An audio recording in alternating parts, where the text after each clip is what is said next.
My name is Brian Bodkin. I'm a recovery coach at Windmill Wellness Ranch, which is a substance abuse treatment center. In a nutshell, to get sober, I have to start off with making a decision. I have to make a decision that I don't like what I'm doing and that there's something else that I want to pursue. Um, for me, it's also an acknowledgement that I need help, that I can't do it on my own. So one of the things that I did when I got sober was I asked other people kind of which direction I should go, and I became willing to listen to suggestions. So my personal belief is that we don't get sober alone. Isolation tends to be a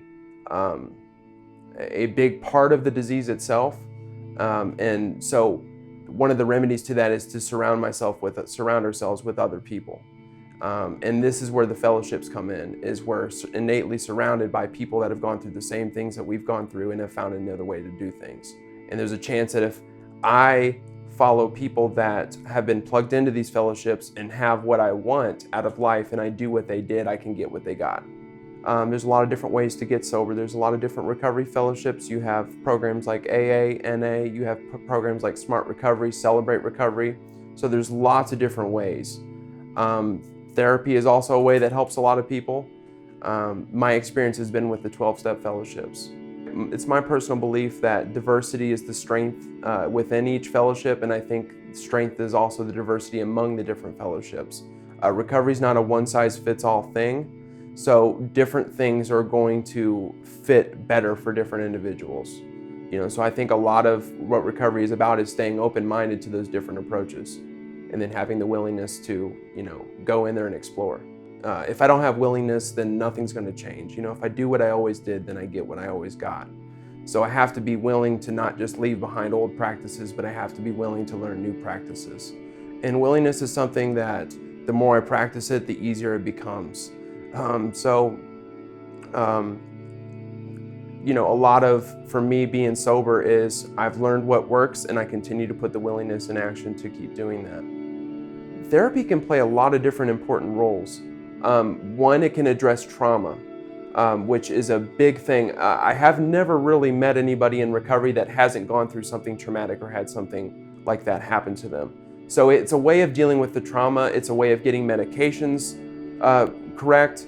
It's a way of setting that kind of foundation. Another thing that I see that it can do too is when I learned to open up to my therapist, it allowed me to open up more in the rooms. So sometimes by opening those difficult discussions to have, or opening that dialogue, it can transfer not just from the room in therapy, but also to the recovery room. So some of the advantages of going to treatment is, one, it's a way of keeping us kind of from ourselves. We're our own worst enemies in this disease. And it's a way of getting some time away from that. It's a way of being in a safe environment where the stimuli is controlled. It's a way of being in a place where we have access to therapy. We have access to, at Windmill, we have recovery coaches. We have, doctors and nurse practitioners on staff that can help get the medications right. There's programming and process groups. And it's also an initial way to build the fellowship and camaraderie. I think that's one of the big things that happens in a treatment setting, is building that fellowship.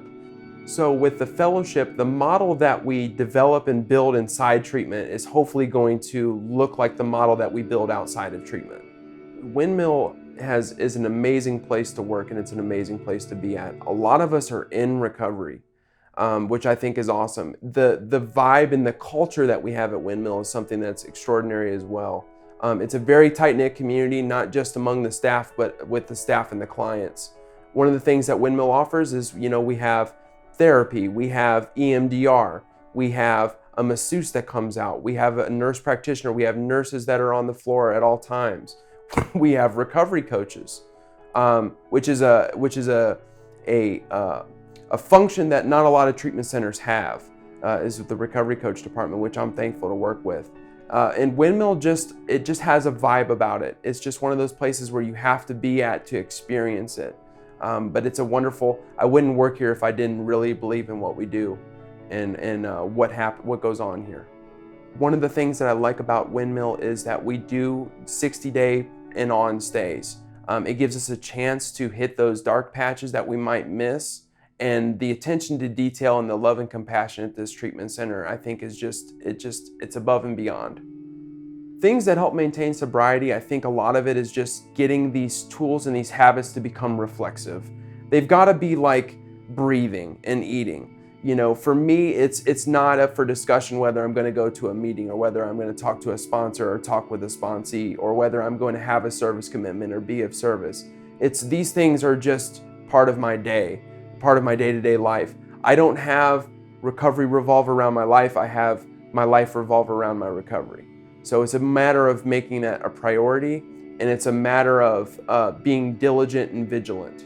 What helped me get sober personally was I was very fortunate to have a therapist that helped get me into sober living. I was living in a very unsafe environment, and sober living was what got me connected to the rooms. I had to go to 5 meetings a week, at least 5 meetings a week. What I ended up doing was I took a suggestion which is known as 90 meetings in 90 days, which I suggest to anyone. And that's a way of not just getting plugged into the fellowship, but it's a way of building those relationships. I think that's such a key part of the recovery process, is building and maintaining the relationships in the rooms. After that, it's just been a matter of learning what to do, learning what not to do. There's a lot of trial and error that goes in recovery, and staying open-minded and keeping that willingness to do the next right thing for the next right reason. Another thing I do is that I'm actively involved in the 12-step fellowship, so I work the 12 steps as a way of maintaining and growing. One of the strengths that I think Windmill has as well is I think there's a larger continuum of care. And a lot of that goes with our Rehabulous Tribe, which is a Facebook page for our alumni. One of the things that Windmill makes a point to do is to stay in touch with the people that leave our facility. It's not just that you leave and then you're gone and you're forgotten about. We check up on people, we see how they're doing in their day-to-day lives. We have a meeting on campus that is it's a Zoom meeting that's also in person, and all the alumni are welcome to come.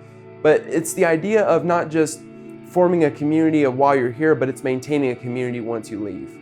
It's the relationships that keep us in, and that connection that's going to keep us plugged into recovery.